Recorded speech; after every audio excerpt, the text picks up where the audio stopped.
All right, guys, this is going to be a short one, but I just had to talk about this story that I saw. I think this story is hilarious.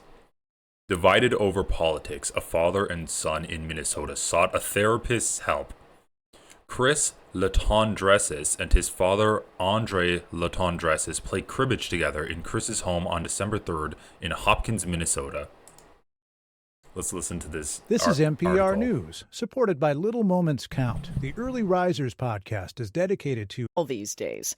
Political disagreements are testing relationships between friends and family members. Minnesotans Andre and Chris Latondres know what that's like. The father and his adult son have been at odds over politics, specifically their disagreement over President-elect Donald Trump. But they want to resolve their tensions, so much so that they were willing to sit down with a therapist and let the team from our Talking Sense project record them. Annie Baxter has the story. Bill Doherty is a family and marriage therapist. I just want to say that I'm lucky in terms of all of my close family and friends have the same politics as I do. And even though there might be some minor disagreements every now and then, they're not major enough to blow up relationships. And obviously, I do have some family that has more conservative beliefs on things. And it is difficult to talk about politics to them, which is why I employ the same strategy that I think a lot of people employ, which is I just simply don't talk about politics with them. I don't really see there being a point. And that might be a toxic relationship when it's someone that is close to you, like your father or like your brother or like your uncle or something like that. But if it's just like a family reunion or you're having Thanksgiving with the person, I do think the strategy is simply to not talk about politics. And if you have to talk about politics, then you should talk about points of major agreements that you have. That's kind of what I would say. And I think the United Healthcare situation is a good example of that. That is a good example of a bipartisan issue that both conservatives and progressive people can agree on, that healthcare is too expensive. That's kind of something that you should talk about. But in terms of you have a family member and that family member is part of the Trump cult, there's really nothing you can do to change their mind about supporting Trump. Other than, there is one thing you can do, but it takes a lot of energy and it takes a lot of effort. You need to completely isolate them from any kind of media that is supportive of Trump. Because if they have that pipeline to Trump, that is like a blood vessel directly feeding them and keeping that tumor, keeping that cancer of being conservative alive for them. If they have these things, feeding them misinformation and feeding them things that reaffirms their prior views, then they're never going to force themselves to be challenged. You need to get rid of that little safety pillow, get rid of that line that is keeping them connected to Trump, and make them confront difficult truths that does fly in the face of all of their preconceived notions. All of their notions that like the Democrats are eating children, that only conservatives are like the party of Christianity and stuff like that. Kind of like QAnon, how Democrats are evil, all of that stuff is, you just have to cut it off. It's going to be like kind of going cold turkey in terms of you do need to kind of rehab the person. So it's a very difficult process, and it's not something that you can do just by going to a therapist. That being said, I do think it is kind of overrated with the idea that you need to talk to these people and take them seriously. And the whole point of like cutting them off cold turkey from this is because those ideas should not be taken seriously. Those conservative beliefs that they've been absorbing, and they've been like a sponge, just soaking it in.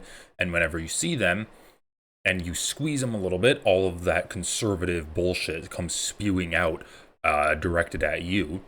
You do not need to take those ideas seriously, and you do not need to use therapy speak of, well, I see and I hear you, when the ideas that the person that you're talking to is espousing is dehumanizing for people. So if they're going to be talking about trans people, black people, immigrants, gay people. All of that is dehumanizing, and those ideas should not be taken seriously whatsoever.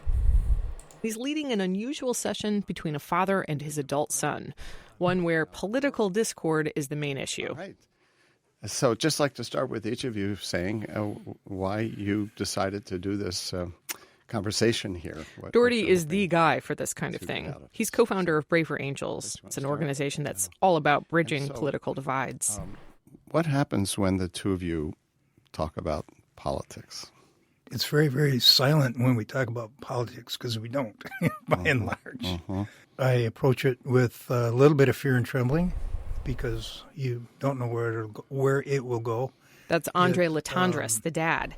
He's conservative politically and deeply committed to his Christian faith. In the 90s, he moved his family to Siberia for a couple years to serve as Christian missionaries. Yeah, so he's quite literally in a cult, and he just used this cult mentality to transplant himself from like this Christian cult to now he's in the cult of Trump. And the thing is, like, it's an easy bridge to get to because you do not need to forsake your Christian cult. You just need to transfer the thinking that allowed you to become a cultist in the cult of Christianity to being in the cult of Trump. It's like having that faith. And I listened to this in the car when I was driving, and this guy does talk about having this faith in Trump. He'll say that, well, whenever Trump says something ridiculous, that's actually just him lying, and I have faith that he's actually going to do the right thing. It's the same with God, and if you ever say, like, oh, well, Trump did this one thing bad, he would say, well, he's just doing this one bad thing so that can allow him to do a good thing down the line. That's the exact same type of belief that these Christians have with God, where people will say, well, why did my child die of cancer? Why does God allow all of these murders to happen, all of these children to die? And the response to that from a Christian would be that, well, God is doing all of this for the greater good. I don't know his plan, but we know God is a good guy, and so he's trying to somehow, some way, the death of your child from leukemia will lead to some good down the line. Just trust me on this. Have faith in God. And my favorite, this is like my edgy atheist coming out, but my favorite argument against that would be, if you say God is maximally good and everything that's bad happening is in service so that some greater good can happen, right? That's like non-falsifiable, right? You could say the exact same thing, but for a maximally evil God, where if there's a God that's maximally evil, he would allow all good to occur just so that something even more evil could happen. After all, can you really say that you experience true despair if you've never been happy, if you've never loved someone, if you've never experienced joy?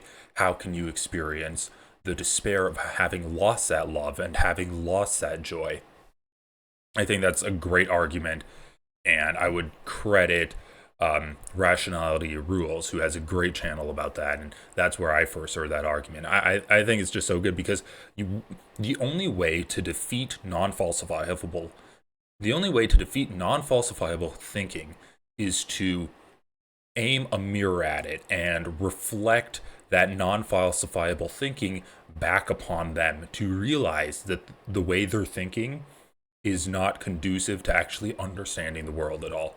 And these people, Trump has done a great job of turning himself into basically a religious figure, where these people that employ religious thinking in their everyday lives just find it to be such an easy step to start employing that religious thinking towards Trump. It's like putting on a jacket that is already nice and well worn and it fits them perfectly. They're just sliding into it, and it's comfortable for them. It's a comfortable cult-like mentality for these guys. And so, yes, I am not surprised that this guy was a Christian missionary that moved to Siberia because of his Christian faith, and now he supports Donald Trump. Andre agreed to participate in this conversation at his son Chris's invitation. He says he loves Chris. I love him with all my heart, and I am so proud of him. And I tell people that he's the most amazing person I've ever met. And I mean it. But their political differences have built a kind of wall between them. You can go around this side of the wall and talk. You can go around this side of the wall and talk. But when you're on opposite sides of that wall, it's like, let's just be happy that we're protected by the wall. Yeah. The son, Chris Latondras, agrees. You know, I love my dad a great deal. I mean, I think we can... This is a Minnesota boy right here.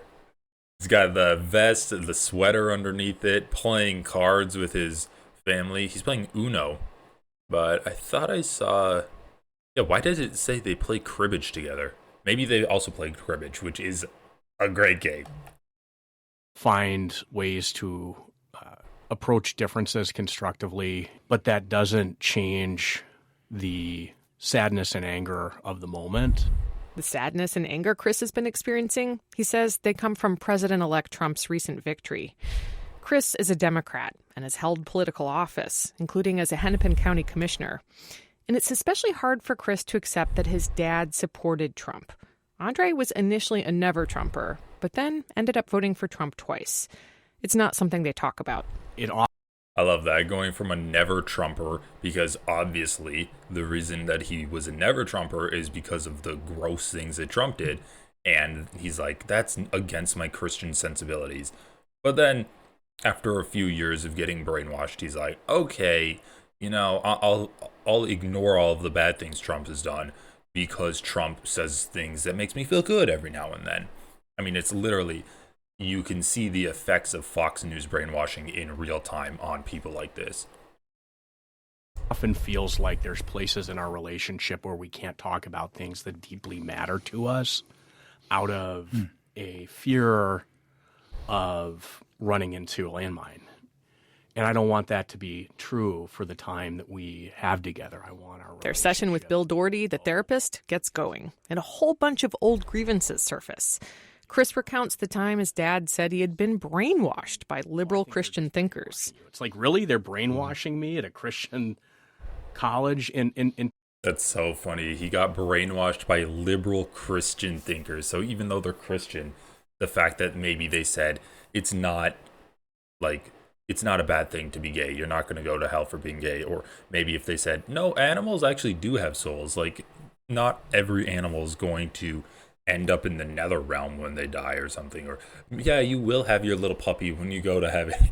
It's like, that's the liberal fucking bullshit that this guy is not okay with.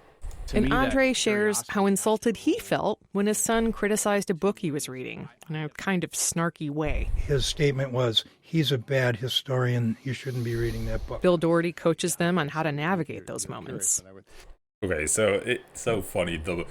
We have two examples, right? One example is the liberal son, and the liberal son is saying, well, he accused me of being brainwashed by liberal Christians, which is comical. And then the father's example is, well, the son said that the book I was reading was by a bad historian, and I shouldn't read the book. Okay. So, yeah, like a criticism of the author of a book you're reading versus saying that the education you signed your son up to have is brainwashing him. I mean, these are clearly two different things. This older man is so far gone right now where he will attack the entire institution of learning that he sends his son to because of some kind of general liberal vibes that he's getting from it. And when he gets criticized for reading misinformation, a book written by someone who does lie about their history, then he will take that as a personal attack onto him. You said he was a bad historian, but you said it in a snarky way, and that made me feel bad. So yes, I think we need to bring back the word snowflake and throw it onto conservatives as much as possible. So my recommendation is stay in the curious zone. You sort of went out of it a little bit there afterwards and said, well, I think we're both strong, so stay in the zone. They spend more than 30 minutes addressing these old wounds. Trump hasn't even come up yet. I asked Bill Doherty about this later. As the conversation was happening, I was thinking, wow, they're really taking a long time to get around to talking about Trump. But in retrospect, Trump really wasn't the only thing on the table. it was more like their whole relationship, right? Yeah, it's when people have really strong reactions politically like this, there is a backstory that is more than about Republicans, Democrats, Trump, and never Trump. Eventually, the conversation does turn to Trump.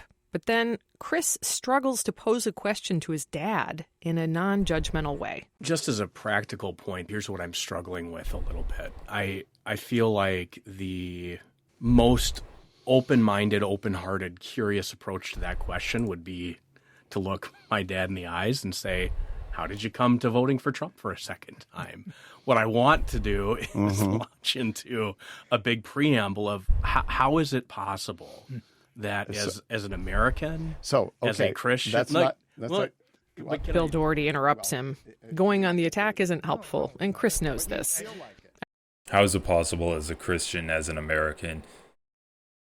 Yeah, I mean, he's employing identity politics. This is like liberal stuff. You should really just target the actual things that Trump supports and make him confront that, because it is kind of a personal attack if you were going to say, how as an American do you support Trump? Because then you are saying that he's not American, right? You're saying that a real American wouldn't support Trump, a real Christian wouldn't support Trump. It's not the best tactic, right? So once again, if you're going to argue with your family members and it's unavoidable, either they're close family or you're at Thanksgiving dinner table and someone insists on bringing up the topic of politics and you know that they're kind of belligerent about it, then don't attack them on being an American and supporting Trump. Don't attack them on being like a real man when it supports Trump. Just like talk about the specific things he did, or just have something like really simple too. Be like, Donald Trump is not going to fix the economy. Tariffs do not fix the economy. He has admitted tariffs don't fix the economy. That's why I didn't vote for him. Kamala Harris had plans that would help the economy. Joe Biden was helping the economy. And Donald Trump's not going to do that. And then you can kind of boil the conversation down into a more specific issue. And either they are going to engage in that specific issue of like economy, or you can even talk about immigration, or you can talk about any number of things. You can talk about his foreign policy and how he's a warmonger compared to Joe Biden, who at least like made the United States, and he didn't really make the United States more respectable, but he was doing a good job of like beefing up NATO. I brought back NATO. NATO's so strong under me. Yeah, but if you forget about Israel, Joe Biden's foreign policy wasn't that bad. It was kind of bad, but you could talk about very specific things where Trump is bad, and you can come prepared with facts on these very specific things and see if they engage in the conversation. And they're either going to engage in the conversation or they're not going to engage with it and just be like, well, Trump is pro-America. And then you can kind of leave it at that. You can be like, okay, well, you say he's pro-America. He's not going to make the economy any better, and you're unwilling to engage in that. And I know it's not going to be perfect, but it is something, right? It's something where you can speak up and defend your beliefs, kind of make that person maybe second guess themselves and maybe have some kind of self-reflection, at least make them look like a fool in the eyes of your friends and family that are there. Or if they do engage in it, then you do have a more substantive discussion that you can talk reasonably with the person about, which I think is a good thing. After a few minutes, he asks a more neutral question. And his dad explains that he came to see some of Trump's more outrageous statements as a kind of act. As I observed Trump over time, I realized that he had a persona that was something he puts on, and it's quite unattractive. But also at the same time, I'm hearing from people who know him personally who are saying, well, no, that's not him at all. Then Andre reveals something he says he hasn't really discussed openly before. I will go to my grave believing that the 2020 election was stolen. Bill Doherty. Yeah, cult member. And then once again, this kind of has to do with his faith, where he says, well, Trump has this persona that is very unappealing, but deep down, he's a good guy. It's like, okay, well, there's nothing that would make you think that other than you like the things he says sometimes, but you don't like the kind of more sexually assaulty stuff that Trump does. And that was kind of where you met him, and that's what made you a never Trumper at the beginning when you were first introduced to Trump politically. But then, like, down the line, when you kept getting brainwashed by Fox News and by Trump himself, then you are more accepting of that. So, yeah. And then, obviously, believing that the 2020 election was stolen, it's like, can you talk reasonably about it? I don't know. It's interesting. Once again, I don't know anyone who's that brain broken in my life. Like, personally, I don't know anyone like that. But if you do know someone like that, let me know in the comment section down below, and we can maybe you'll have a story. Maybe if you even want to come on and talk about how you were able to talk with family members about that, I think it'd be interesting. I don't think therapy is the answer.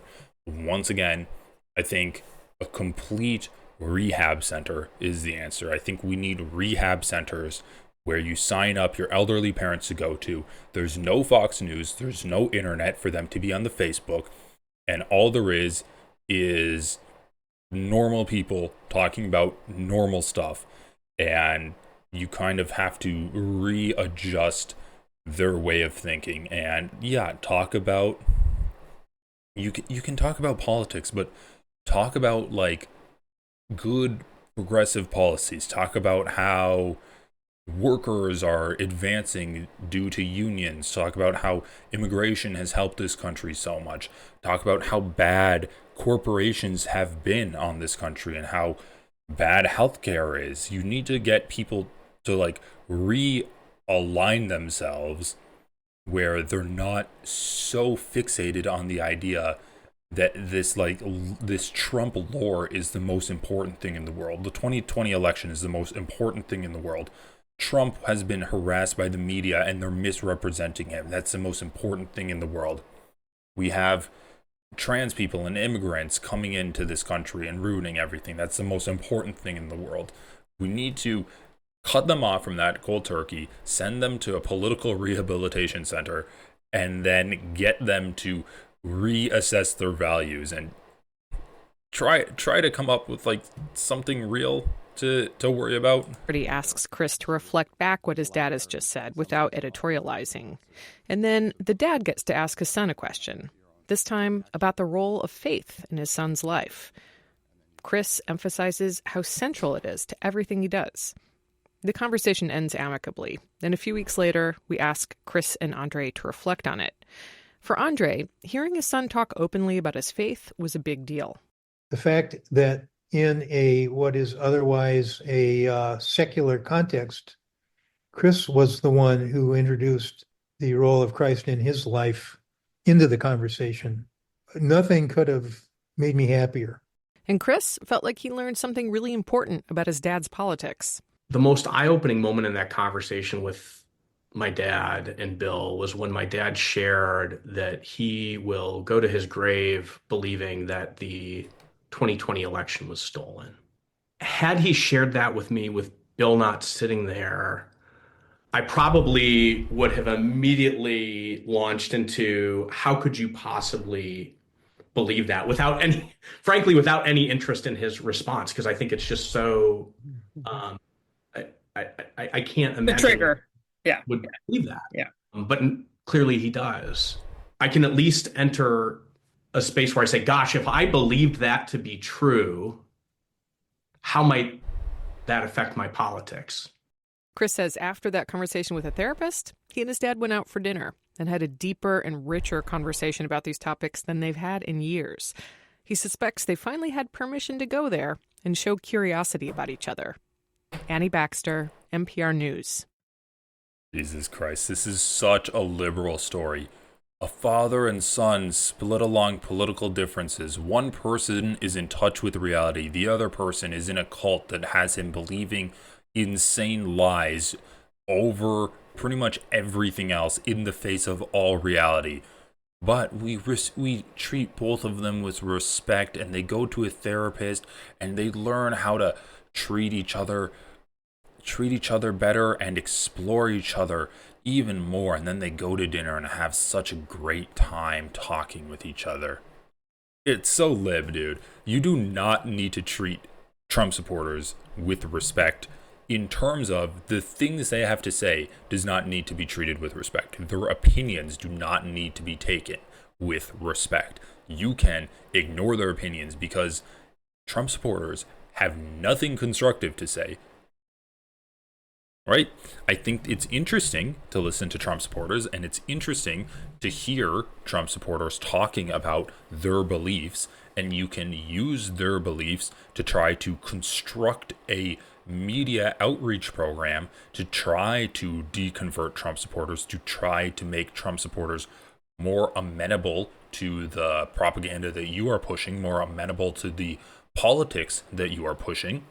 I think that there is value in understanding where they're coming from, but in terms of engaging with Trump supporters in good faith and like hearing their viewpoints and actually internalizing those viewpoints and responding back to them and being like, okay, well, you're so valid in your beliefs. They're not valid. Once again, there's a difference between saying that someone is justified in believing these things and understanding why they believe these things, and then using that understanding to try to get them to not believe that immigrants are the root cause of all of these issues, that elite cabals of college professors are running this country, and that corporations are actually they're actually great. Corporations are the best thing for this country. So yes, I do not think you need to take your Trump-loving father to therapy, even though that is a comical mental image of a father and son having such, like, this is just the epitome of America right now, right? A father-son having political disagreements to the point where they need to go to therapy, and then afterwards they go and have a amicable dinner with each other and explore each other even more. It's so funny. So I just wanted to bring this story to you. And yeah, this is going to be a shorter video, but we have to talk about some Ben Shapiro stuff. So we'll talk about this, and then the other thing that I wanted to talk about. Yeah. What's this?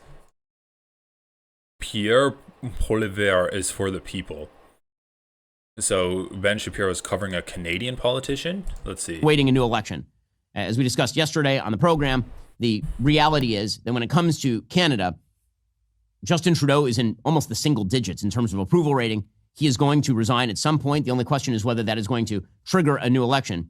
Poilievre, if the election were held today, would easily be prime minister, probably with the largest conservative majority of any Western country right now. There's a reason for that.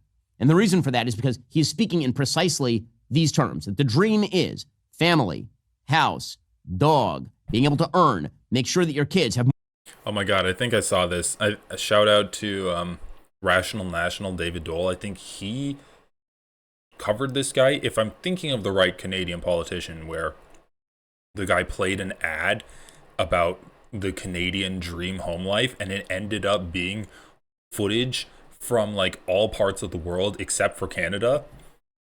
Like a Serbian classroom and a forest from Oregon in the United States. A field in Louisiana in the U.S. And people were roasting him for that. And it was just some random bullshit where he's like, he's like, the perfect Canada for me is a dog in every house, and a house around every family, and a wife belonging to every husband. Like such stupid shit like that. More wealth than your parents gave you. Right? These are the dreams. Whether it's the Canadian dream or the American dream, that's the dream. That's the thing people are seeking.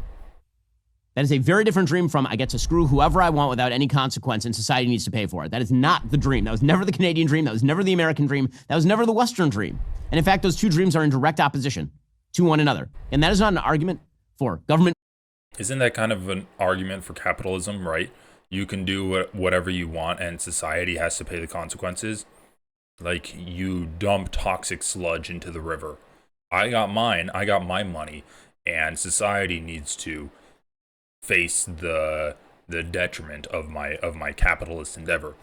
This is something Sam Cedar says all the time, where he says that it's socialized it is socialized welfare for capitalists, where they will get government subsidies, they will get tax cuts, they will get programs like encouraging them to, like, create businesses and stuff like that. But it's socialized losses, where the losses that capitalism, or I guess it's privatized gains, where whenever capitalists make money, all of that money goes to the capital owners. But whenever capitalists lose money, it's socialized losses, where the sludge that they pollute the river supplies with, that is a socialized loss that is affecting society in general. If they go bankrupt and they need to get bailed out, that's going to be taxpayer money bailing them out. That is a socialized loss, where it is privatized gains, socialized loss. That's something that Sam Cedar talks about a lot, and that is capitalism. So I don't know why Ben Shapiro is saying that the American dream isn't to do whatever you want and screw the consequences. That's kind of what capitalism is all about, right? And the reason I'm covering this is because I think it's kind of interesting to note how the conservative propaganda machine works. So we saw Trump win because Trump was offering he was a change candidate, essentially, and we'll see if this guy Pierre Olivier is also a change candidate, and if that's how Ben Shapiro markets him as. I mean, so far he's only said that he's for the Canadian dream, which is specifically not screwing everyone over. Regulation of personal sexual relationships, for example. Maybe it is on a local level, but society needs to pay for it. That is not the dream. That was never the Canadian dream. That was never the American dream. That was never the Western dream. And in fact, those two dreams are in direct opposition to one another. And that is not an argument for government regulation of personal sexual relationships, for example. Maybe it is on a local level, but it is certainly not on a sort of broad level. But as a matter of... What? So Ben Shapiro's fine with the government regulating people's sexual relationships on a local level, but not a broad federal level? That's such a cop-out, right? That's exactly what Republicans did with abortion, too. We don't want to ban abortion. We just want to say that abortion should be determined by the states on a local level. Immediately after it gets overturned, Lindsey Graham introduces like a 15-week abortion ban. Like, okay, so you do want to ban abortion on a federal level. It's the same with Ben Shapiro. We don't want to ban gay sex from happening. We just think that it should be locally determined. And then once local institutions start banning, once a local government start banning gay sex, then Ben Shapiro will turn around and say, "Oh, well, I mean, this one county banned gay sex, so in order to be consistent, we should probably ban it federally." Like, it's such a cop-out. Morality and societal directionality. The direction needs to be directed toward family and away from radical sexual individualism as the ethos. Here's Pierre Poilievre. Wait, so this is comical. So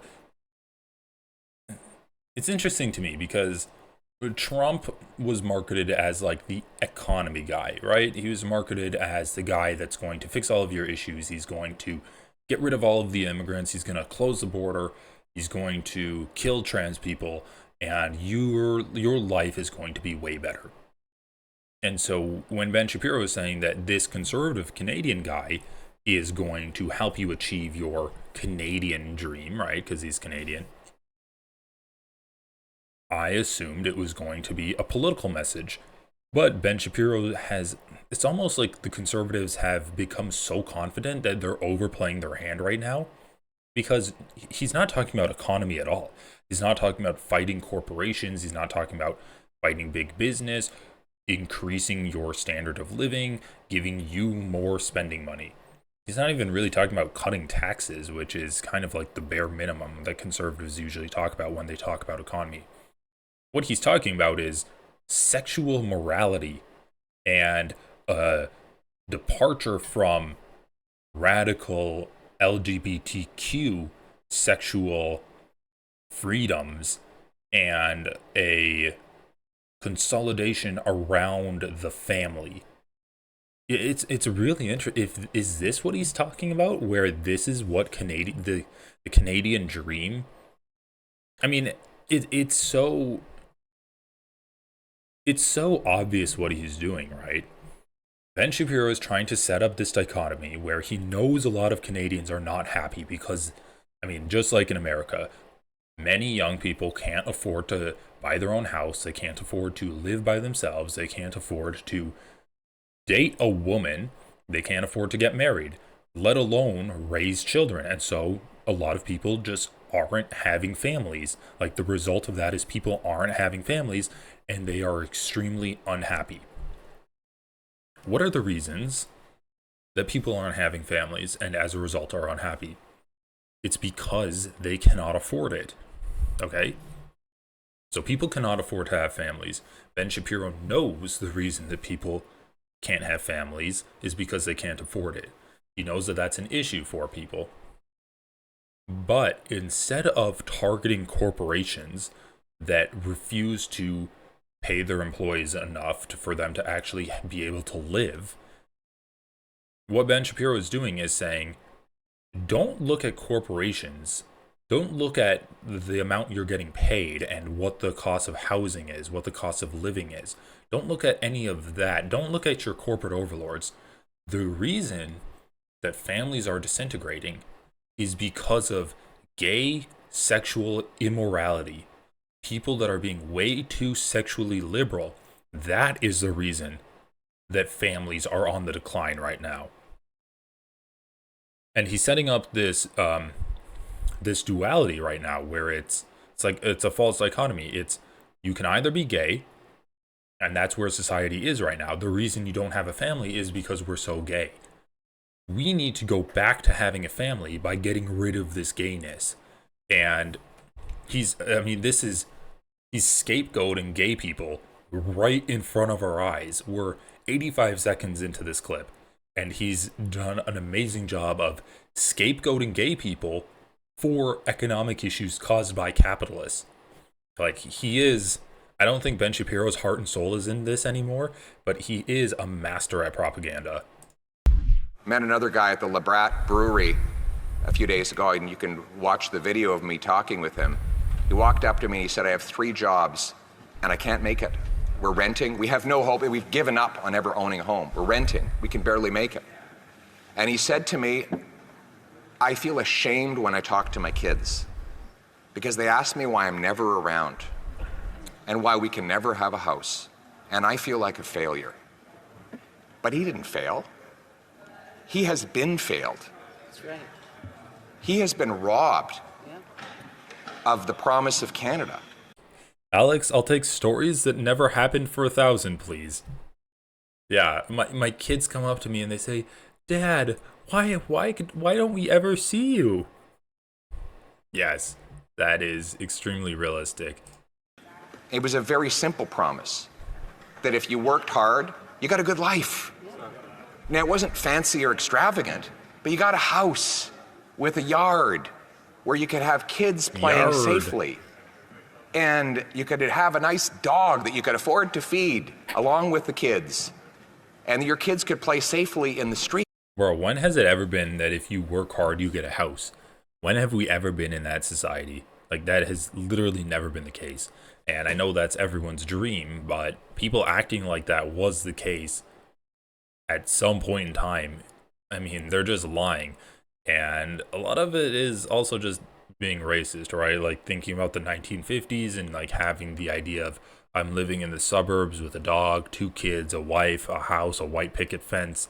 That whole idea, I just show up at a 9-to-5 job and I can afford all of that stuff. Well, that wasn't everyone back then, right? There was tons of poverty, white people too, but especially like minorities. And yeah, people ignoring that, they're just doing historical revisionism. That it has never been the case where if you just work hard, you're going to be able to afford a house. That is funny to think about. That was the promise. Now, politicians break promises all the time. But you know what was bad about this promise? So he's for socialized housing, right? Because obviously people aren't going to be able to afford a house off of like one person's income if they just work hard, or even two people's income. They're still probably not going to be able to afford a house. So you'd have to decommodify housing, right? But I don't know. We'll see what Ben Shapiro actually does, his analysis on this guy's policies. This promise didn't belong to this prime minister. It wasn't his promise to break. It belonged to all of us. And that is exactly right. Now, you could hear that same speech coming out of the mouth of somebody to the left. But people on the left will then say it's the government's job to provide you the house, the dog, and the wealth. And you have no obligation. Yes. Yeah. Oh, wait. So, okay. I'm just going to guess this. Ben Shapiro does not agree with the idea that if you just work hard, you should be able to afford a house. Okay? That's my prediction for this video. He does not agree with that. That's not what Polyev is saying. He is saying that the dream is that if you act responsibly and dutifully, you will get ahead in the West. And that is the dream. And here's the thing. All you have to do is unchain the people. That's all you have to do. All you have to do is encourage them to act in a socially responsible fashion, to actually build families. That all this sort of bizarre anti-woman hatred that you see. Oh, yeah, okay. So just a complete ignoring of the economic pressures that caused people to not be able to afford a house. And Ben Shapiro, he'll say, yeah, it shouldn't be the government's job. I think that you just need to act responsibly. So there's a difference there, right, between just working hard and acting responsibly, according to Ben Shapiro. And what does he do? He immediately retreats back to his safe space, which is attacking gay people, attacking trans people. He says there's all of this hateful rhetoric against women. And what's he going to say? By trans people is like someone becoming trans, a man doing drag is the equivalent of a white person doing a minstrel show and doing blackface? Is that what Ben Shapiro is going to say? From families. That all this sort of bizarre anti-woman hatred that you see from a reactionary right online sometimes that says, well, what do you owe to women? The answer that men owe to women is you owe it to them to be good husbands and good fathers. And that is a direct response to the radical insanity of the rad fem left, which suggests, what do women owe to men? They owe it to men to be good wives and good mothers. Okay, these things are owed to one another. They're owed to and on the basis of those mutual duties, you build a family. On the basis of those families, you build an entire civilization. Yeah, so kind of doing a tongue-in-cheek criticism of conservatives that are misogynistic, right? He's saying that it is really interesting because, once again, he's ignoring the economic pressures on men and saying, you need to be a good husband and father. I mean, we can go back to that Pierre Poilievre story that he said where the guy's working 3 jobs and he still can't afford a house. Still can't afford a house they're renting. I mean, would Ben Shapiro say that that guy is not being a good husband and good father and he still can't afford a house, right? So he's like, we need to unleash the people. Well, what is unleashing the people? That guy had a family unit. Ben Shapiro is saying the solution is a family unit. The solution is for conservatives to stop being misogynistic, and the solution is for leftists to stop being misandrous and stop hating men, and the solution is to create family units. Well, what happens when you have a family unit and that's still not good enough, Ben? All that has to be done once you have family structures that are actually intact is let them alone to thrive. Leave them alone. Let them actually do the things that families do. Take care of one another. There's a lot of statistics demonstrating that when men get married, they start to earn more. When they have kids, they start to earn even more. Why? Because they feel a greater duty to go and work, because now they're doing it on behalf. Yeah, so Ben's basically saying we need to put these people in economically dire circumstances, and then that's going to force them to work more. It's fucking hilarious that he plays a clip of the candidate that he's promoting saying, yeah, I was just talking to a guy and he's working 3 jobs and he still wasn't able to earn enough money to buy a house for his family. He wasn't even able to spend any time with his family. And Ben's like, you know what? Maybe this guy should work 4 jobs. Once someone has the pressure of being forced to support 3 other people and a dog, then they automatically start earning money more. It's insane. Yeah, we need to leave them alone. We need more austerity politics, according to Ben Shapiro. Yeah, fuck paid family leave, where if you have a kid, you should get paid time off. If you're a man, go to work. No one gives a fuck if you're a woman, if you're a little bed slave, had a child. If she popped one out, who cares? Why do you even need to see that kid? Just see him every year on his birthday and give him like a baseball cap or a glove, a new size up every year. Who cares? Family life? You're a man. You need to provide for your woman and child's. Oh, you need healthcare? Well, better not get fired because healthcare is with your job. Oh, your job doesn't provide healthcare? Well, just suck it up. Find another job. I mean, get married. That's going to make you work harder. That's going to make you earn more money. Half of something that matters and is meaningful. What are the things in our society that matter and are meaningful? Well, it feels like for a long time. The answer is not much. For a long time. Bro, Ben, when people can't afford to do anything, then their lives get a lot less meaningful. I'm sorry, if you are working a 9-to-5 job or multiple jobs even, and you come home deadbeat, exhausted, you are working so that you can pay your rent. And if you miss a shift, you're going to be behind on rent and you're going to get evicted and you're going to become homeless. If you're working simply to survive and not get ahead in life, but just exist in the worst possible existence in society. I mean, okay, homelessness is the worst possible existence, but you can argue that they are out of society. In order to like maintain some kind of semblance of a life, you need to work a job.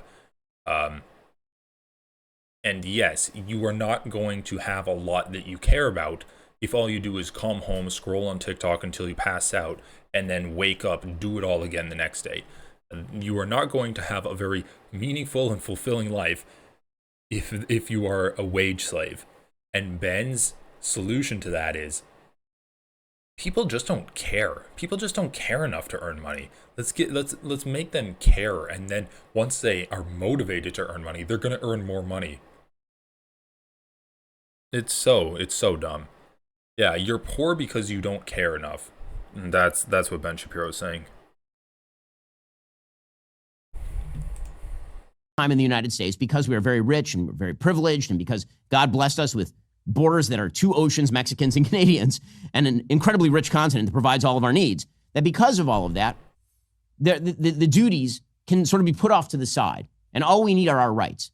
But the reality is the duties and the rights are 2 sides of the same exact coin. You have a right to go and earn because you are earning on behalf of your family. You have a right to go out and thrive, and in fact, a duty to go out and thrive, because you're doing so on behalf of your family and your community and your civilization. All that has to be done: guarantee private property rights, forward the family, forward the community. These are not particularly difficult things to do. First, let's talk about something happening here in the United States. Interest rates. Yes, the Fed has... Oh my God, yeah, buy gold. Buy gold. Jesus Christ. Do I need to listen to the rest of this? It's... Okay, we will. We'll skip the ad. So, it once again, it's very funny what Ben Shapiro is saying.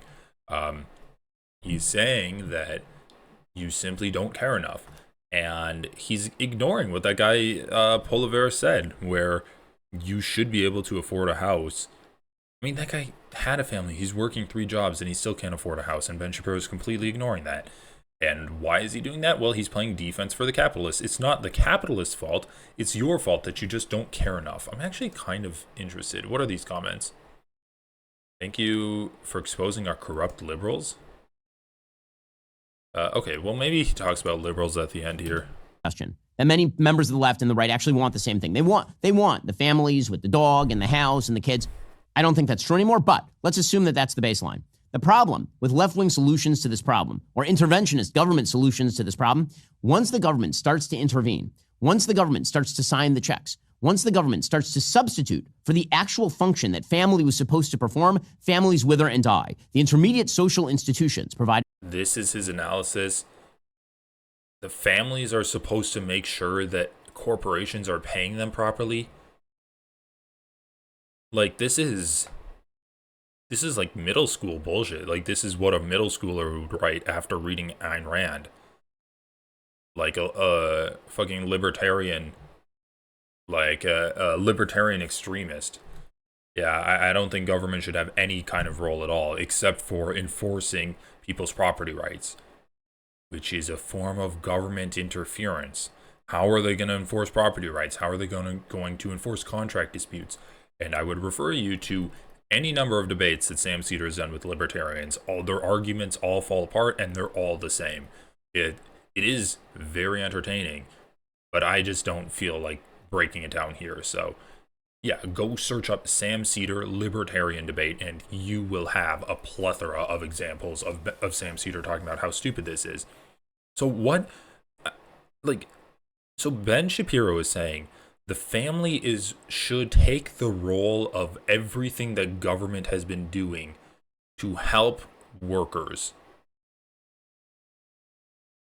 Wow, I really did not think that Ben's pro-capitalist defense that he's doing would be as blatant as this. He's really, I mean, this video has kind of shocked me. It's been like, don't look at the capitalists. Don't look at the capitalists. It's the family. It's the gays. It's the government that's breaking down the family structures. The family should be doing all of this. But okay, so this is actually really interesting. If you follow Ben's argument, like let's follow his argument logically. Ben is saying families exist to make people's lives better. And the reason people's lives aren't good right now is because the family structure is broken down. And the family structure is broken down because of leftists and progressives and gay people. But it's also kind of broken down because the government has already stepped in to try to make people's lives better. So the government is stepping in to make people's lives better, and that's causing the family structure to break down. And because the family structure is broken down, they can't make people's lives better. But wouldn't the government stepping in to make people's lives better eliminate the need for family structures to make people's lives better if the government is doing the same thing that Ben is saying families should do? Like, if he's saying we need family structures so that families can advocate for their own rights, like, I guess we're assuming that families are like mini unions and they all advocate for their own workers' rights. But the government's already doing that, so doesn't that make the family structure redundant? Like, wouldn't Ben Shapiro kind of be in favor of government intervention if, like, Ben's arguing that government intervention is bad because it's stopping families from doing the same thing to businesses. But if it's the same thing, just be fine with what the government's doing.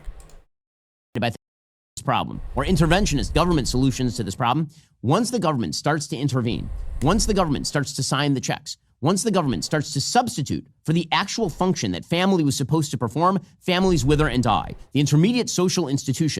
I mean, what functions that families are supposed to perform is the government doing? Saying that you have 12 weeks off, or like, I don't know, 2 weeks off a year? How is that a family, like, how is that a familial structure's function? Ensuring workers' rights, ensuring a minimum wage. How does that have anything to do with a family system?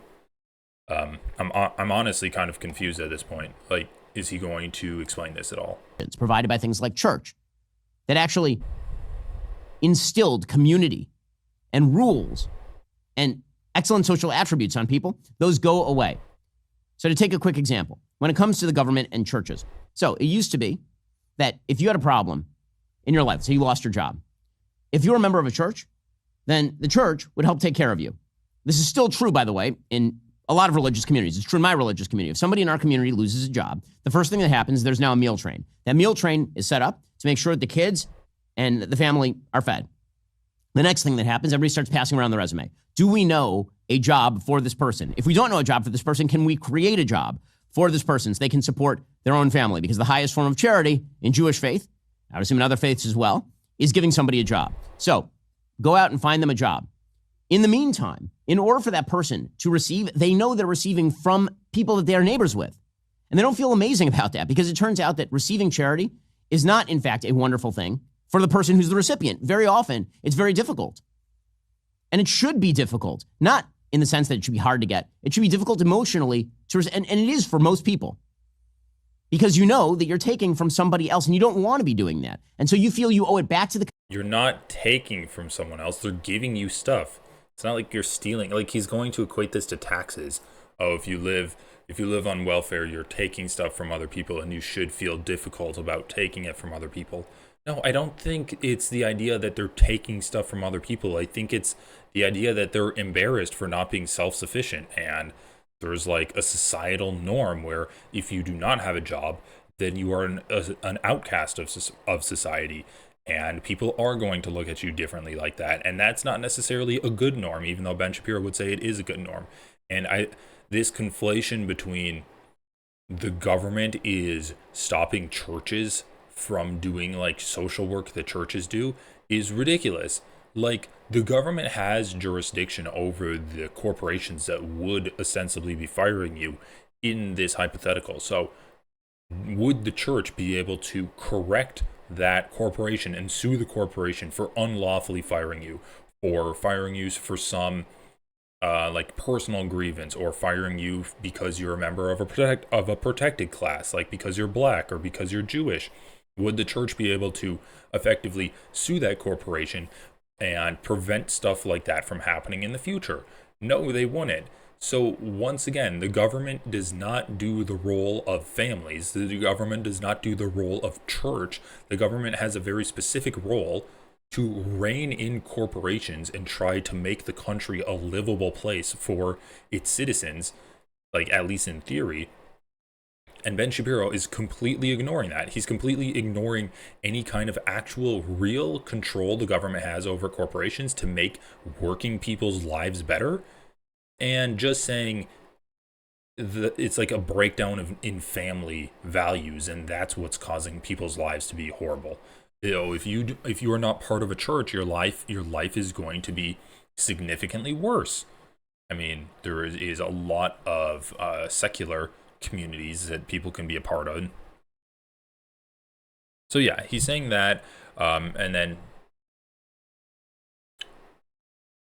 yeah, churches do not have the same value as like the federal government, and people in families do not have the same value in federal government. So none of these arguments make any sense.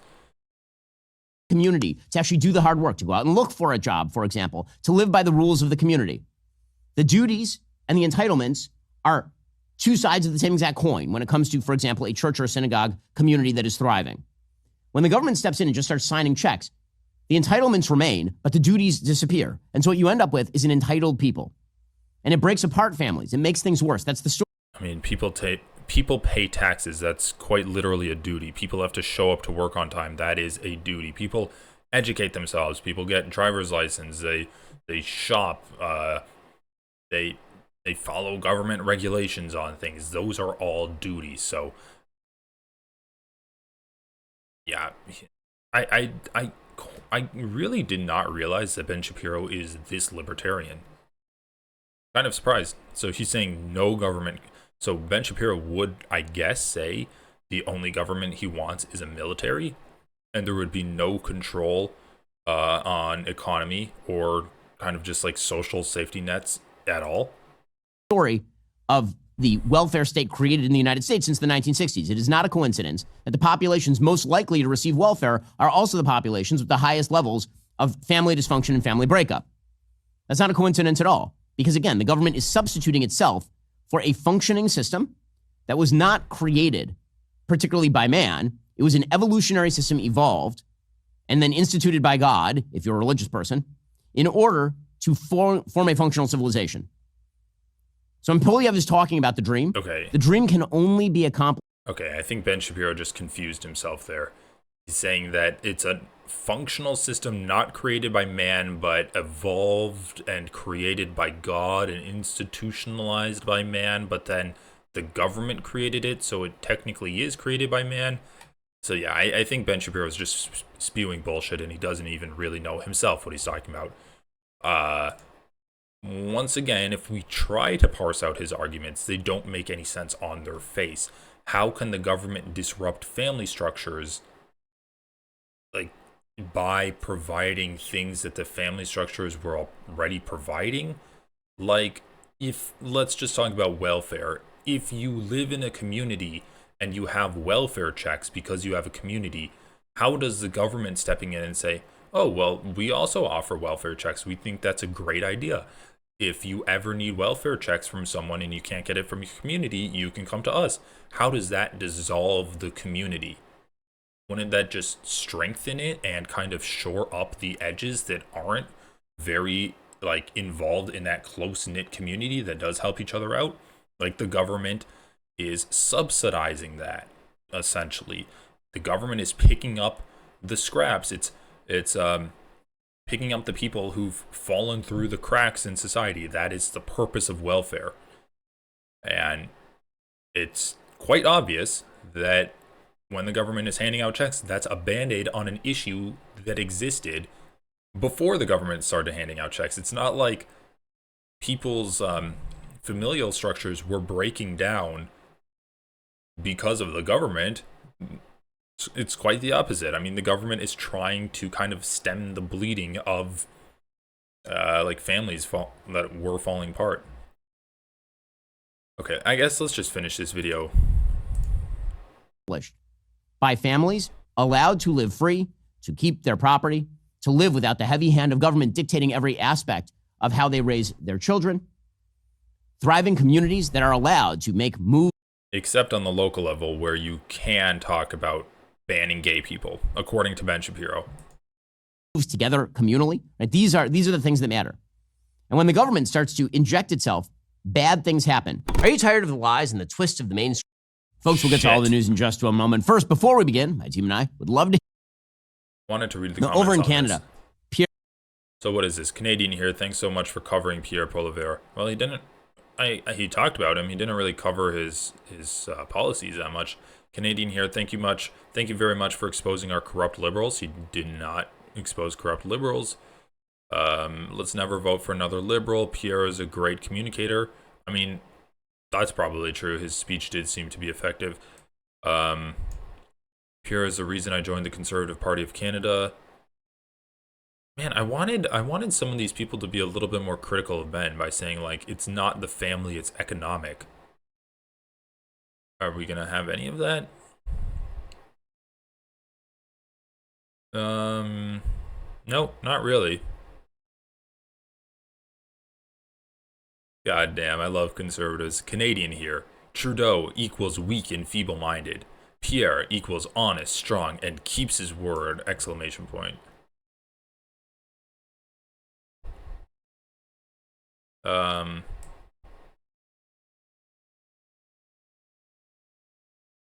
Yeah, okay.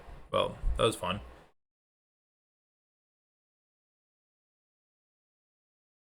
All right. Last segment for today, and we're sticking with Benny Boy. Benny Boy, Shapiromaniac. Just because I think this story is hilarious. 100 men? The sickness of OnlyFans. Oh, I gotta read the comments too. I know it's the lowest form of political discourse, but it's so fun. I mean, it's fun if it's actually entertaining. Is this gonna be it? Do we have timestamps? Oh, I guess it's probably... Oh yeah, it's right here. Let's just read some of these comments. How is this illegal? Prostitution isn't. Well, she wasn't really getting paid for it. She's a pornography actress. Better is a poor man who walks in his integrity than a rich man who is crooked in his ways. Dude, that's my favorite type of conservative. Someone who just quotes the Bible. As a father myself, this is genuinely heartbreaking. This is disturbing. The fact that she was on the verge of tears when she talks about it, something is deeply wrong here. I'm shocked that she did a full documentary on how she regretted doing 100, then decided a few months later to do 1,000. Where is the brain power? That's so funny. So they're like, they're not able to comprehend that she didn't actually regret doing 100 and that it was just kind of an emotional experience for her because she was literally sleep deprived. She was sleep deprived and she just had sex. Like, obviously, you're gonna have emotions after doing that. And they're saying that it's not possible that she doesn't regret doing 100 people. I don't think. And then she says, so they're like, the only reason possible for her wanting to do 1,000 is that her brain is so slow in terms of its brain power that she forgot about the regret. What is wrong with people today? Seriously, I'm 28 years old and I feel like an alien from a different planet. She's behaving like a SA/trauma survivor. I know it's something she chose to do, but that is post-trauma behavior. The work is deeply traumatic. I know because I was in the adult industry for 7 years. It's a business that destroys your soul, and I truly believe it needs to be shut down. I'm so grateful I was able to get out, but I know firsthand how hard it is to escape once you're in. I'm praying Lily will find a way out before it's too late. Well, that was nice. By the way, keep your kids off the internet. All right. Let's continue this. Lily Phillips. Lily Phillips is 23 years old, and right now she's become quite prominent because she has a very lucrative OnlyFans account where she earns millions of dollars to take her clothes off and have sex in front of men. And back in October, Lily Phillips did a stunt, and did is the operative word here. This stunt involved having sex with 101 men in a day. Well, she did that back in October. She did a documentary about it titled I Slept With 100 Men in One Day, so aptly titled. YouTuber Josh Peters was the person who helped her make this documentary. And here she was talking about the experience. When was the last time you ate? I think I had a yum yum, and I think I had a sandwich, and that was kind of, and then the rest. It's not for the weak girls, if I'm honest. It was hard. I don't know if I'd recommend it. Why not? I think if you're a different type of girl, it's very like, it's kind of like being a prostitute in a sense of like, it's just a different feeling. I don't know how to explain it, like. It's not like just having sex with someone. Yeah. Just one in, one out, like it feels intense. Like more intense than you thought it might. Definitely. Bro, before we get into this, that is insane to do. Like, god damn. I don't know how she's gonna do 1,000 people. How did she do 100 people? That is nuts. No pun intended, I guess. Seriously, no pun intended. But yeah, like I can understand how you would be emotional after that. I'd be emotional if I ran 5 miles. I'd be like, oh my god, I can't believe I did that. My body's so sore. And she just, I mean, Jesus Christ, on camera too. And like I saw some of that documentary, and it was like so haphazard the way it came together. Insane. So I'm kind of curious to see what Ben Shapiro is going to say. But I'll tell you what, like the last thing she needs is, like, I don't think she needs anything. I think that she's kind of an entrepreneur. I'm going to defer to her judgment. Obviously, it's her career. She can choose to do what she wants.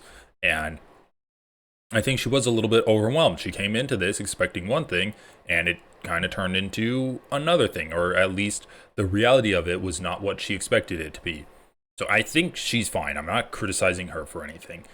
What I think is interesting has been like the conservative reaction to this, and we'll see what Ben Shapiro says. I think it's just going to be a lot of, look at how much this confirms our priors. Of course she says she feels like a prostitute because she is a prostitute and she should be banned. She should be put in jail. We'll see how Ben Shapiro reacts. Okay, and she ends up breaking down in tears, basically. She says, quote, I think by the 30th, when we're getting on a bit, I've got a routine of how we're going to do this, and sometimes you dissociate, and it's not like normal sex. at all. She admitted that she did not remember much of this. She said, in my head right now, I can think of 5, 6, 10 guys I remember, and that's it. But it's just weird, isn't it? If I didn't have the videos, I wouldn't have known I did 100. She said it wasn't just the physical intimacy of having sex with so many men that made her feel so bad, but also disappointing them by not being able to talk with them or even being interested in doing so. She said talking with the gentleman was hard. Gentleman, of course, is a term of art here, and recounted how one man complained they only chatted for about 2 minutes when she had said beforehand they would talk for about 5 minutes. So she had already broken down. We can see in the video that she's been crying and all the rest. Well, none of this is apparently stopping her from taking on a new challenge now because the money is too good. I like in that video where she suggests that she feels like a prostitute. Well, yes, definitionally having sex for money would be prostitution. She has claimed she wants to take on a new challenge in January, according to the New York Post. 1,000 men in 20. Well, she's not being paid by her partners, right?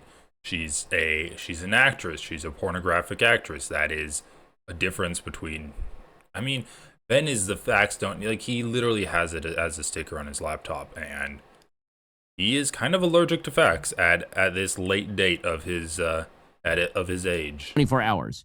Male talent casting call, 18 plus only. Location to be determined. I dreamed it up with my assistant. I can't wait. It's very exciting. It will be a world record, a real challenge, she claimed.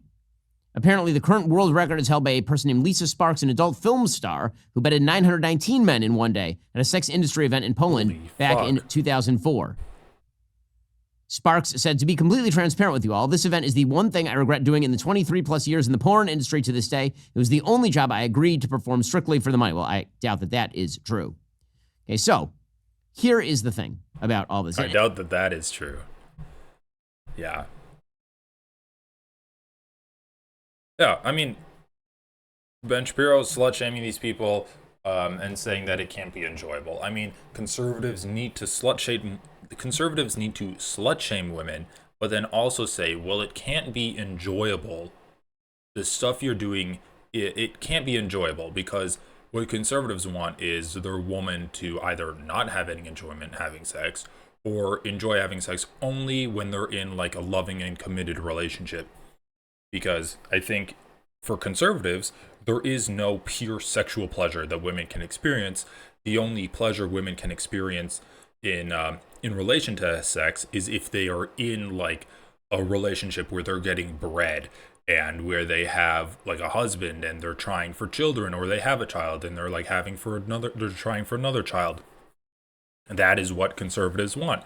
They want their women sexless unless it's in marriage, basically. And if they are sluts, that is a deviant.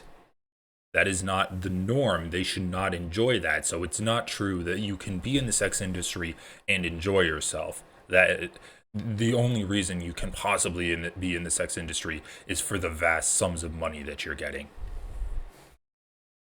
And is screwed up in 1,000 different ways. No, he should have said 100 different ways. That would have been so good. That would have been his best joke. And it's screwed up in 100 different ways, if you catch my drift. A columnist for the UK Daily Mail named Jane Fryer writes, she says that this talking to Lily is like bobbing into a parallel universe where everything is upside down, where Gen Z bodies are for sale like sweets, sex is nothing more than a numbers game, and parents, even grandparents of porn, apparently, are, quote, very supportive. Lily's mother is her head of finance. I can't imagine why she's so screwed up. According to this columnist, Lily herself, a bubbly, beautiful, articulate, and immaculately mannered girl, chatters on and on in exactly the same perky tone as she did about her family Christmas or her beloved dog Maggie, about how she graduated from posting sneaky peeks to full-blown porn on her hugely lucrative OnlyFans account, how she earns over 6 figures a month and employs 8 staff, all women, and how the only way to achieve the 1,000 will be with a human conveyor belt. Ideally, we will do it in a big warehouse with 2 doors. I'm hoping a couple of seconds each at most, and on their way. Bro, I gotta admit, that is ambitious, man. Also, like, just from what we've heard in this article and from what Ben's shown us, this woman does not seem screwed up. The only evidence Ben has that she's screwed up is that she's doing sexual acts for money. That's the only evidence Ben has. But it's like, okay, she seemed fine in the documentary. In this interview and this article, they describe her as like a bubbly personality, and she's talking with the measured cadence that someone would talk about their Christmas plans with. And Ben's like, oh, she's so screwed in the head. Well, her mother is probably the reason why. So let's be clear. The question here is why this is wrong. Really, this is a question. Why this is wrong. In our modern society, I have a feeling there are a lot of people who are going to have a hard time explaining why this is. Dude, Ben is having a hard time explaining why it's wrong. He's like, you can see him delaying. He's like, okay, well, really the question here is, why is it wrong? Why is it wrong? Can you tell me why it's wrong? Come on. Let's be clear. The question here is why this is wrong. Really, this is a question. Why this is wrong. In our modern society, I have a feeling there are a lot of people who are going to have a hard time explaining why this is wrong. Really, what's the big problem? For a lot of folks, particularly on the secular left, that's a relevant question. After all, she's engaging in consensual activity. Why is this wrong? Why is this bad? Well, this shows the shortcomings of consent as the only value. See, we live in a society in which consent is considered the highest and perhaps the only value. That's because we've largely bought into the liberal framework for how society ought to run. All right. I have analyzed Ben's rhetoric in the last video we did. I'm going to ignore everything that he says except when he talks about why what this woman did is wrong, okay? I'm going to put that caveat out there. Social psychologist Jonathan Haidt, his first famous book was a book called The Righteous Mind. And according to Jonathan Haidt, there are 6 moral matrices, kind of different measures of how we measure morality. The first is care versus harm. The second is liberty versus oppression. The third is fairness versus cheating. The fourth is loyalty versus betrayal. The fifth is authority versus subversion. And the sixth is sanctity versus degradation. So, for example, care versus harm would be whether you're compassionate if you see a suffering human being, right? That's one value system. Liberty versus oppression would be if you see an unjust rule being promulgated that oppresses someone versus is that person free to make their own choices. Fairness or cheating would be if somebody cheats you. It's unfair because somebody has cheated you. Loyalty versus betrayal would be if someone betrays a group. Authority versus subversion is if somebody disrespects legitimate authority, and sanctity versus degradation is if somebody does something disgusting, for example. Well, as it turns out, liberals and conservatives, left versus right, they think of the world in a very different way from one another. Liberals are interested in only about 3 of these 6 matrices. They're interested in the question of care versus harm, so compassion, liberty versus oppression, so the idea of your individual rights and individualism, and finally, fairness versus cheating is the final outcome of a system fair or our rights distributed fairly. Conservatives, people on the right, care about all 6 of those matrices, right? Including things like loyalty and betrayal, authority and subversion, and most importantly, sanctity versus degradation. So if you're on the left, what do you do about somebody like Lily Phillips? Well, theoretically, you could make the argument that she's harming herself, right? That this violates the sort of care harm principle. That's why what she's doing is wrong. But that runs up directly against the liberty foundations of liberalism, right? Because after all, she's the one who has volunteered her consent into it. How can you tell her, can you be paternalistic enough to suggest that she has harmed herself under the rubric of leftism? And also, is it unfair that she did this? Well, I mean, she did accept the arrangement. In fact, she sought the... Well, I think you can make an argument that if someone has demonstrated an ability or an inability to give proper consent, then that's when you can be paternalistic, as Ben Shapiro puts it, and step in, and other people will kind of control someone's consent.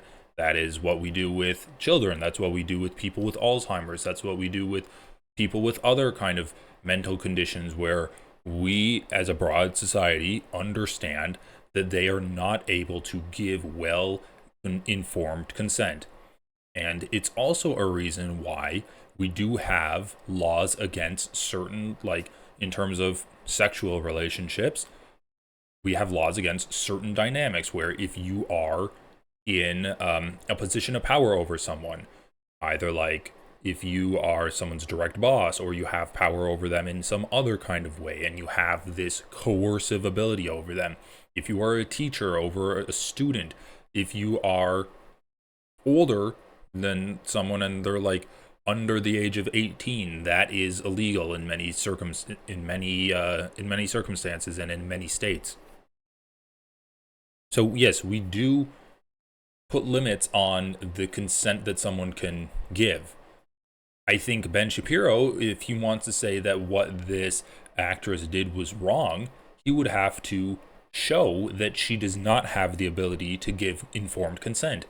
And I don't think there's any evidence of that sort whatsoever. So there's not really anything we can criticize her for in that regard. Arrangement. In fact, she's being paid by the tonnage for this arrangement. If you're a conservative, the answer is actually quite easy.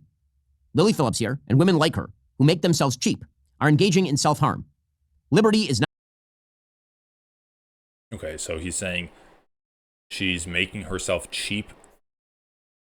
Putting that fucking sexist, misogynistic turn of phrase aside, how is a woman having sex with multiple men harming herself? We'll see what Ben says. For this arrangement, just that she has harmed herself under the rubric of leftism. And also, is it unfair that she did this? Well, I mean, she did accept the arrangement. In fact, she sought the arrangement. In fact, she's being paid by the tonnage for this arrangement. If you're a conservative, the answer is actually quite easy. Lily Phillips here, and women like her, who make themselves cheap, are engaging in self-harm. Liberty is not libertinism. It is bounded by rules.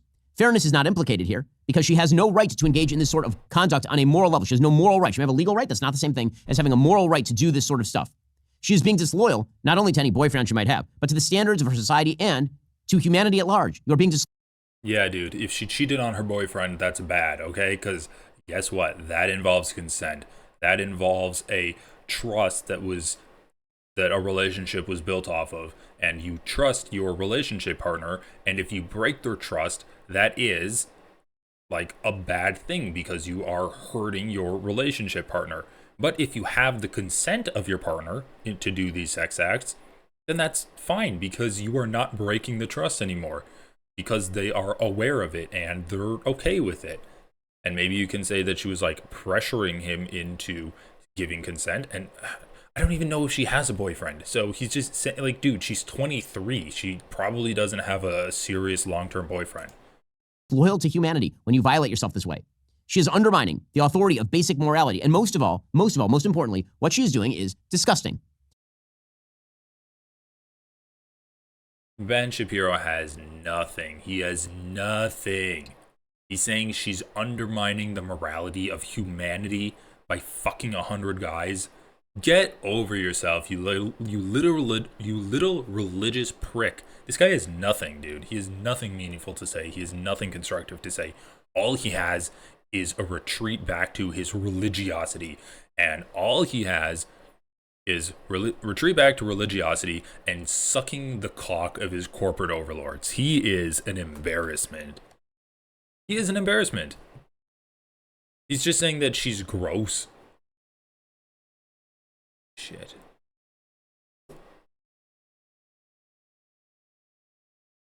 Dude, I think you're fucking gross. What are you gonna do? What are you gonna do if I say you're gross? Oh, well, you're afraid that she's gonna spread STDs? Well, I'm afraid that you spread COVID during the COVID pandemic. Well, what? Is that a moral indictment on your character now?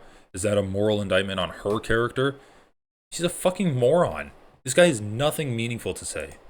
Now, I know that word has sort of fallen out of usage. Disgusting. And the idea in sort of modern left-wing parlance is that if you talk about something being disgusting, it means that you're being judgmental. I mean, dude, say something real. What you've said so far is that she's like subverting the moral qualities of all of humanity, and she's also disgusting. You haven't said, dude. What does this say, Ben? What does this say? Facts don't care about your feelings. Wait. There's some smiley faces here, or frowny faces. Flat face? Frowny face? Other flat face that's like kind of inquisitive. And then smiley face. Well, maybe this one is the disgust face. You're like, So you literally have disgust on your facts don't care about your feelings sticker on your laptop.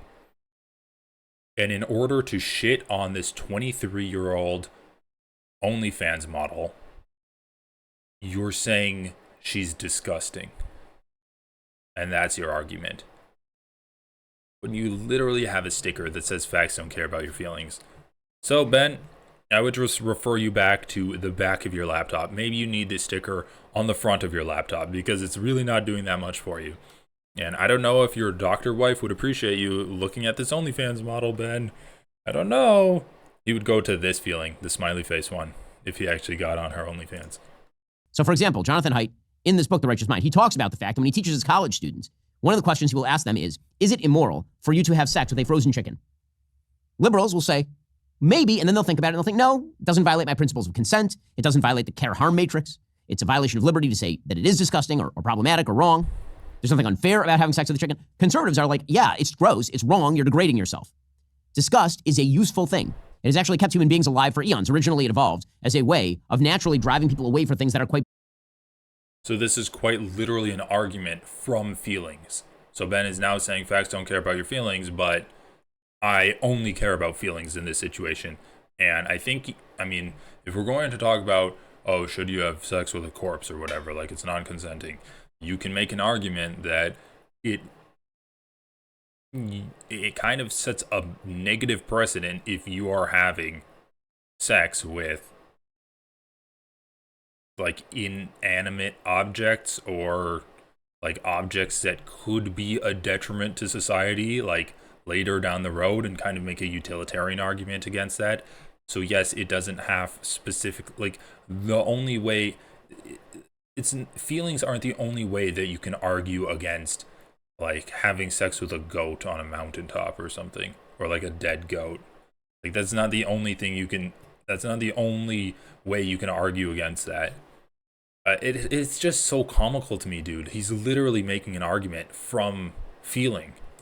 Bad for them. The reason that human beings have a reaction of disgust when they see, for example, a snake is because snakes can kill people.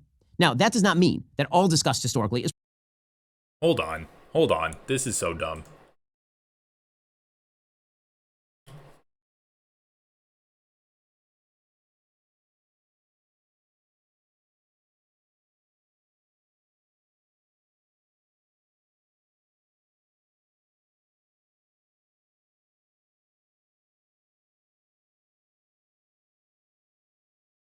All right, my hours of scrolling through Reddit have finally paid off. Look at this. Their parents looking in through the monitors being like, oh my god, this is the coolest thing ever. I don't know if that was their parents, but it's funny if it was. They're all like, oh my god, look at my little baby hanging out with a snake. Snakes do have a very cool feeling when you touch them. It's really interesting, so I do not blame babies for liking to get a bite out of it. Anyway, so Ben Shapiro's full of fucking shit, dude. He's literally using the snake example as something that we have inherent disgust about. Well, guess what? Hating snakes is a learned behavior, almost like how you slut shame people as a learned behavior. God, he's such a charlatan, man. He does not care at all about what he's saying. He's literally arguing from feelings when he has a sticker saying facts don't care about your feelings on the back of his laptop. Useful thing. It has actually kept human beings alive for eons. Originally, it evolved as a way of naturally driving people away for things that are quite bad for them. The reason that human beings have a reaction of disgust when they see, for example, a snake is because snakes can kill people. Yeah, that wasn't an evolutionary trait, Ben. You fucking idiot. Now, that does not mean that all disgust historically is proper.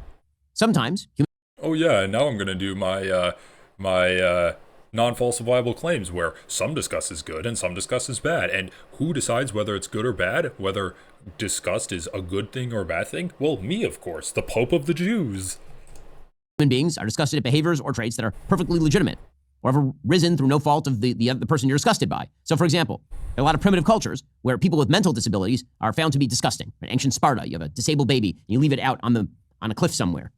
But disgust, as a general human emotion, is a response to the violation of the sacred. So what exactly is the sacred? The sacred is the thing that we as a species place beyond question. That's what sacred means. Sacred means that you're taking something and you now declare it holy. And for something to be holy means it is separate from the secular. It is something that is not to be questioned. It is something that of such high value that to question it would undermine the entire society. To throw away the sacred is to throw out one of the things that is most important in building a society. Again, there are some things we find so sacred that we will not violate them. The philosopher Robert Nisbet, in a book called The Twilight of Authority, writes about this. He says the greatest of all distinctions, the human mind... Holy fuck, I'm so done with Ben. So yeah, he's incapable of making any arguments without retreating back to culture war bullshit. And his favorite place is like he's kind of just religious and preachy at this point. If you're just gonna preach at me, I'm not gonna listen to your shit. Are there any good comments that we missed? Stop giving her attention. That's funny. Demons are at work in this world, everyone. I'm raising my children to know this type of behavior is shameful. We do not associate with people who support this. So that's hilarious. She's like literally going against what Ben Shapiro said, where Ben said, we have this inherent disgust, and what she did is an example of why we should be inherently disgusted. And this woman's like, I'm raising my children to be disgusted by that type of behavior. She's like, no, Ben, people do not realize that that is an inherent disgust that people have. Why would anyone be the second man? Never mind the 100th. She's hot, dude. This is heartbreaking. This is self-harm. This is predation, exploitation, and dehumanization. This saddens me on a level I cannot verbally articulate. When I saw this, I almost threw up. Oh yeah, I also love this when people are like, you don't know how much this is hurting you, but I know how much it's hurting you on every level. No one loved her and nurtured her in life, clearly. It's not an exaggeration to say it's, I mean, her mother is literally her, like, chief of finance, according to Ben Shapiro. I really wish OF could be banned. It's an absolute cancer in society. I mean, this is so stupid. OnlyFans has done as far as I know, OnlyFans has done a fairly decent job of giving content creators more autonomy and allowing them an alternative to working in the porn industry proper, and like signing up for like exploitative contracts with these production companies. And I'm not saying that OnlyFans isn't exploitative, but I think it is a lot safer than, like, obviously doing IRL work, IRL sex work, and also you do not have to sign up with these major production companies anymore. Her mother should be locked up. Wow, very tolerant of you. Okay, and I think we can end our comment tour with this comment by Minuteman2547. And this is why I refused to date after losing my wife in 2009.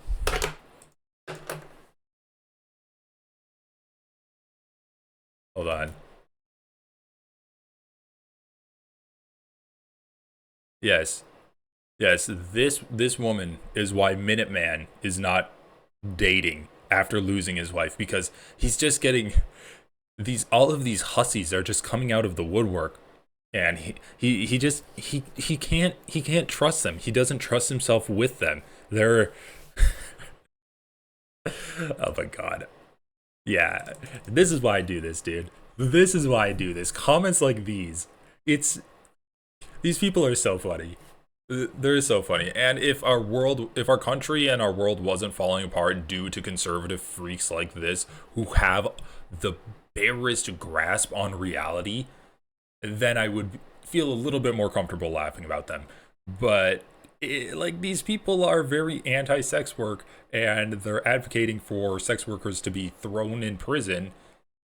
It's a little concerning. Or I guess at least the sex workers' mothers are going to be thrown in prison. So, yeah. And also, like, when Ben Shapiro reverts back to his religiosity and saying it's actually just disgusting, he has no arguments against it. And so he is going to go back to his religiosity. And what is his prescription going to be? It's going to be a very religious prescription for what should be done to these people. So, like, as funny as it is kind of concerning, which is why I'm covering it. Anyway, that's all for me for today. Thanks for watching, everyone. Had a fun time streaming yesterday, and let's do this again tomorrow. I'll talk to you later. Everyone, please like, comment, subscribe, and have a great rest of your day. See ya.